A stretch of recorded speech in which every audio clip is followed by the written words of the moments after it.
Hey everybody, Miss Wendy here. Welcome back to our virtual read-aloud of Alice's Adventures in Wonderland. Now in Chapter 10, Alice spent some more time with the Griffin and the Mock Turtle, and they talked about and did a dance, and they sang a song, and as the Mock Turtle was singing another song, they heard that the trial was beginning. And what trial is that? Let's find out in Chapter 11, Who Stole the Tarts? The King and Queen of Hearts were seated on their throne when they arrived, with a great crowd assembled about them. All sorts of little birds and beasts, as well as the whole pack of cards. The knave was standing before them in chains, with a soldier on each side to guard him. And near the king was the White Rabbit, with a trumpet in one hand and a scroll of parchment in the other. In the very middle of the court was a table, with a large dish of tarts upon it. They looked so good that it made Alice quite hungry to look at them. I wish they'd get the trial done, she thought, and hand round those refreshments. But there seemed to be no chance of this, so she began looking at everything about her to pass away the time. Alice had never been in a court of justice before, but she had read about them in books, and she was quite pleased to find that she knew the name of nearly everything there. That's the judge, she said to herself, because of the great wig. The judge, by the way, was the king, and he wore his crown over the wig, and he did not look at all comfortable, and it was certainly not becoming. That's the jury box, thought Alice. And those 12 creatures, she was obliged to say creatures, you see, because some of them were animals and some were birds, I suppose they are the jurors. She said this last word 2 or 3 times to herself, being rather proud of it, for she thought, and rightly too, that very few little girls of her age knew the meaning of it all. However, jurymen would have done just as well. The 12 jurors were all writing very busily on slates. "What are they doing?" Alice whispered to the Griffin. "They can't have anything to put down yet before the trial's begun." "They're putting down their names," the Griffin whispered in reply, for fear they should forget them before the end of the trial. "Stupid things," Alice began in a loud, indignant voice, but she stopped hastily, for the White Rabbit cried out, "Silence in the court!" and the king put on his spectacles and looked anxiously round to make out who was talking. Alice could see as well, if she were looking right over their shoulders, that all the jurors were writing stupid things on their slates, and could even make out that one of them didn't know how to spell stupid, and that he had to ask his neighbor to tell him. A nice muddle their slates will be in before this trial's all over, thought Alice. One of the jurors had a pencil that squeaked. This, of course, Alice could not stand, and she went round the court and got behind him, and very soon found an opportunity of taking it away.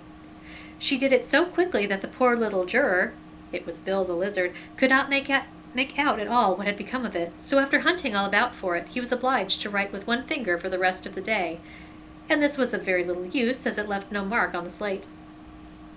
"Herald, read the accusation," said the king. On this, the White Rabbit blew 3 blasts on the trumpet, and then unrolled the parchment scroll and read as follows.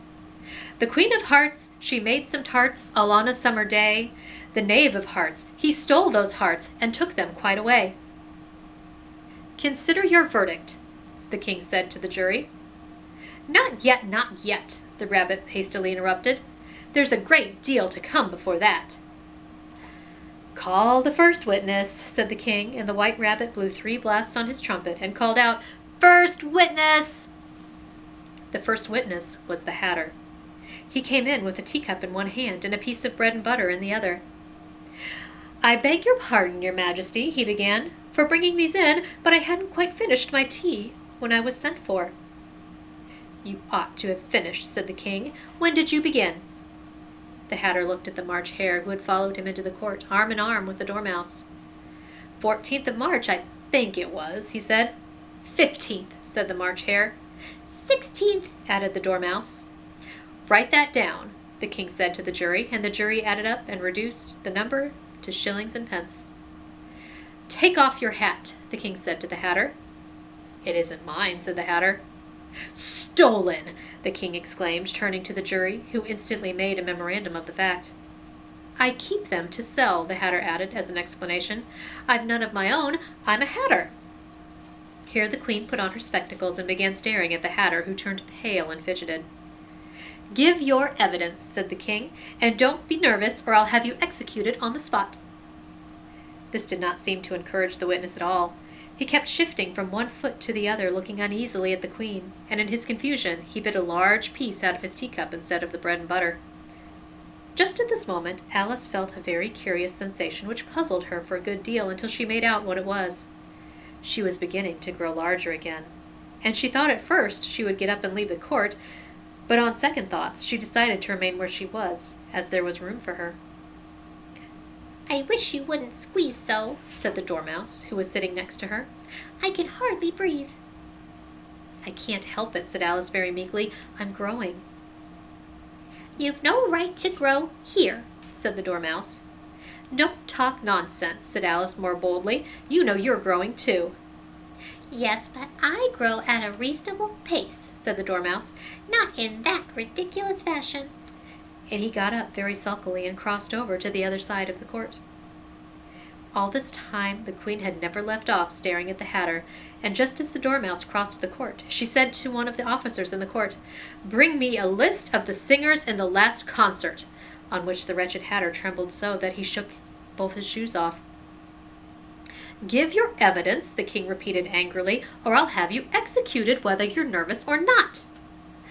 "I'm a poor man, your majesty," the Hatter began in a trembling voice, "and I hadn't begun my tea, not above a week or so, and what with the bread and butter getting so thin and the twinkling of the tea—" "The twinkling of the what?" said the king. "It began with the tea," the Hatter replied. "Of course twinkling begins with a T," said the king sharply. "Do you take me for a dunce? Go on." "I'm a poor man," the Hatter went on, "and most things twinkled after that. Only the March Hare said—" "I didn't!" the March Hare interrupted in a great hurry. "You did," said the Hatter.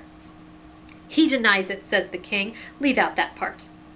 "Well, at any rate, the Dormouse said—" the Hatter went on, looking anxiously round to see if he would deny it too, but the Dormouse denied nothing, being fast asleep. "After that," continued the Hatter, "I cut some more bread and butter." "But what did the Dormouse say?" one of the jury asked. "That I can't remember," said the Hatter.